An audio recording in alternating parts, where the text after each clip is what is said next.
A lot of grandparents come up with the name before you're even in your mom.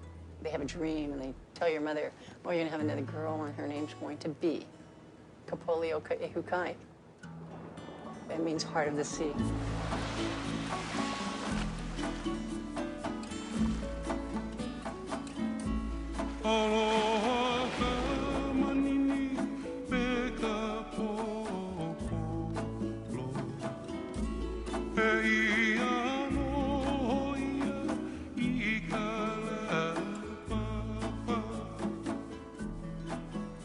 Next up is a native of Hawaii, RELL Sun.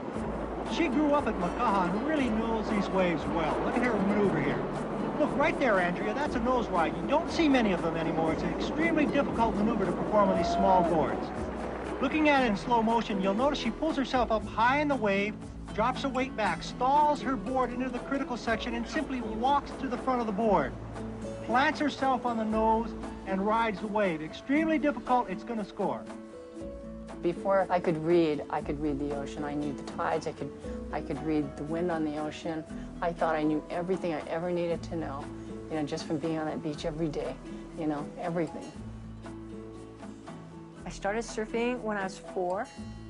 It's like you're 4 and you're having a revelation. You can't quite articulate it, but you know the feeling.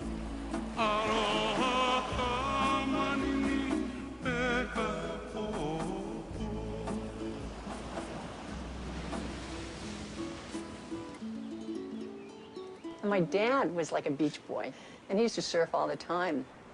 And so, of course, that was going to be a part of our lives, especially when he chose to move out to the country, you know, with his Hawaiian wife and raise like 5 wild kids, you know, out here in Makaha. And we just took off to surfing. It was really easy.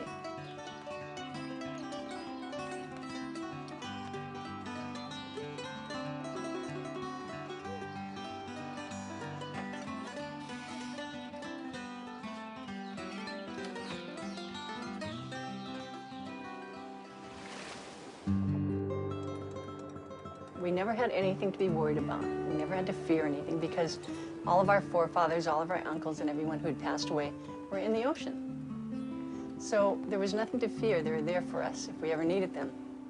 So I never thought I'd ever drown or get hit in the head, you know, or be injured or anything from surfing because I believed in this. First surfboard that I ever had that was truly my own, I won in a contest.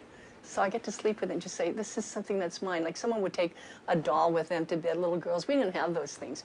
But a surfboard, that was mine. That was special.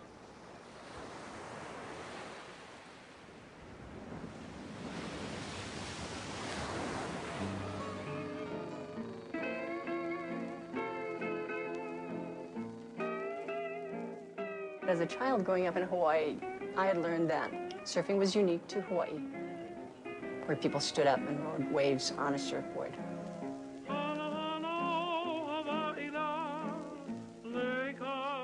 We had Duke Hanamoku. We knew that he was everything to Hawaii, aside from being an Olympian. He was the man that took surfing around the world. I just thought, I want to be like him. Everyone will always tell you a beautiful story about surfing where, you know, the kings and queens had surfed together and went in on the beach and made love.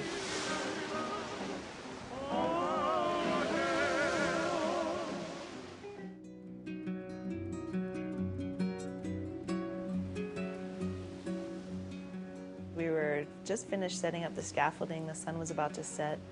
Rell pulled up, just came back from the mainland after having chemotherapy. And I remember we were asking her if she was going to be okay to be in the contest. And she told us, yeah, no problem. She can do the contest. If she gets too tired, she'll just rest and relax in the shade. She came back, her face was all puffy, all the steroids. You know, you're not supposed to be out in the sun. You're supposed to be resting, right? Normal people would be resting and just taking it easy because that's bad voodoo medicine. Not real. She's out there, and so, you know, people are just endeared to her even more.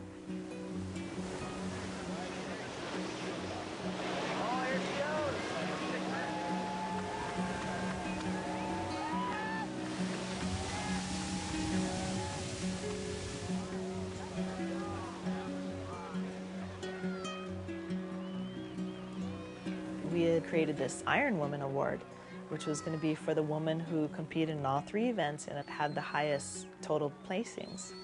Well, that ended up being RELL.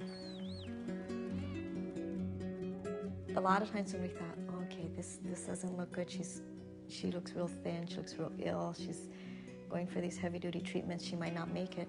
And then she'd bounce back and she'd have more energy than all of us put together, you know.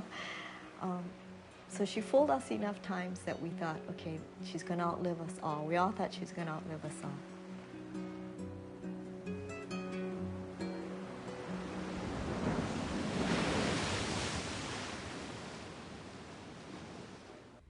To purchase your very own copy of Heart of the Sea on DVD, go to www.swellcinema.com.